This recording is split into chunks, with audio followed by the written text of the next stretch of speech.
लिने हातहरू भन्दा दिने सधैँ माथि हुन्छन्। नमस्ते,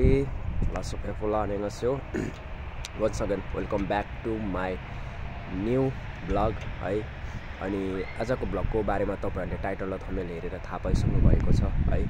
हाम्रो पाँचथर जिल्ला ज्याङथापु तिमतिमु निवासी चेली बुहारी नानी ससिता बेगा चामलिङ राई चाहिँ विगत 1 वर्षदेखि क्यान्सर जस्तो घातक रोगसँग लडिरहनु भएको छ।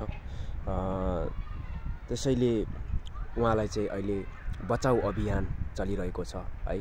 अनि यो बचाउ अभियानमा चाहिँ म पनि जोडिदै छु हैन। हुन त म नेपालमा बेरोजगार हुँदा पनि म चाहिँ जोडिएको थिएँ हैन। केही रकम है जति सकेको थिएँ मैले केही 2-4 रुपैयाँ सहयोग गरेको थिएँ हैन यो अभियानमा। र फेरि पनि म अहिले परदेशमा छु है। हाल दक्षिण कोरियामा छु र ससिता बेगा चामलिङ राई बुहारी नानी चेलीलाई चाहिँ बचाउ अभियानमा जोडिदै मैले फेरि पनि आफूले सकेको है थोरै सहयोग गरेको छु है।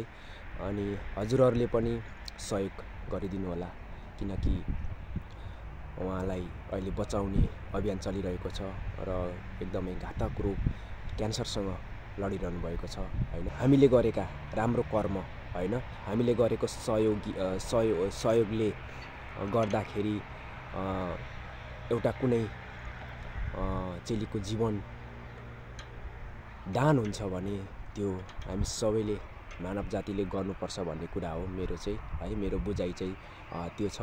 अनि त्यही भन्न चाहन्छु है, उहाँलाई चाहिँ हामी सबै मिलेर यो बचाउ अभियानमा हामी चाहिँ लागौँ है। अनि उहाँलाई चाहिँ एउटा सहयोग गरौँ है भन्न चाहन्छु म है। सबैजनालाई मेरो युट्युब फ्यामिली अल फ्यामिलीलाई भन्न चाहन्छु है। अनि हजुरहरूले पनि सकेको सहयोग गरिदिनु होला। उहाँको म डिटेल्स राख्नेछु, मैले यहाँ स्क्रिन गरेर राखेको छु है साइडमा। त्यहाँनिर उहाँको सहयोगको लागि सम्पूर्ण डिटेल्स छ है। अनि त्यो डिटेल्समा गएर तपाईहरुले बुझ्न सक्नुहुन्छ उहाँ साँच्चै कि बिरामी हो कि होइन भनेर तपाईहरुले बुझ्न पनि सक्नुहुन्छ।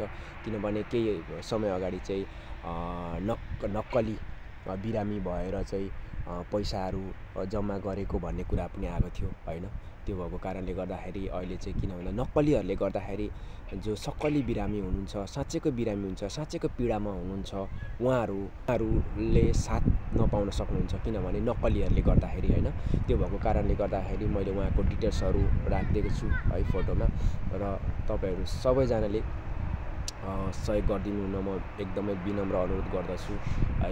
एकदमै सबैजनाले सहयोग गरिदिनु होला। यो अभियानमा सबैजना जोडिनु होला भन्न चाहन्छु। र उहाँको चाहिँ 2 जना बालबच्चाहरू साना नानीहरू छ है। अनि ती नानीहरूलाई हुर्काउँदै बढाउँदै हुनुहुन्थ्यो र उहाँ चाहिँ अहिले चाहिँ क्यान्सर जस्तो घातक रोगले अहिले उहाँ थल्लिनु भएको छ है। त्यसैले सबैजना सम्पूर्ण नेपाली आमा बुबा दाजुभाइ दिदीबहिनी जति सक्नुहुन्छ तपाईहरुले सहयोग गरिदिनु होला भन्न चाहन्छु है। यो भिडियो मार्फत सम्पूर्ण नेपाली आमा दाजुभाइ तथा दिदीबहिनीले चाहिँ सकेको सहयोग गरिदिनु होला भन्न चाहन्छु भन्दै। र मैले सहयोग गरेको फोटो पनि यहाँनिर राखेको छु है, हेर्नु होला। मैले चाहिँ यति नै अहिले चाहिँ सकेको छु हैन। किनभने म पनि परदेशमा दुःख गर्दैछु, भर्खरै आएको छु परदेशी भूमिमा हैन। केही समय छोटो समय मात्रै हुँदैछ म पनि परदेशमा आएको है। अनि त्यही भएर सबैजनाले सहयोग गरिदिनु होला भनेर भन्दै आजको यो मेरो एकदमै सर्ट के भन्ने यो चाहिँ एकदमै हेल्पिङ भिडियो है, सहयोगको लागि अपिल गर्दै यो भ्लगबाट चाहिँ म बिदा हुन चाहन्छु। हस् त, नमस्ते, bye bye, meet you in next video, love you all.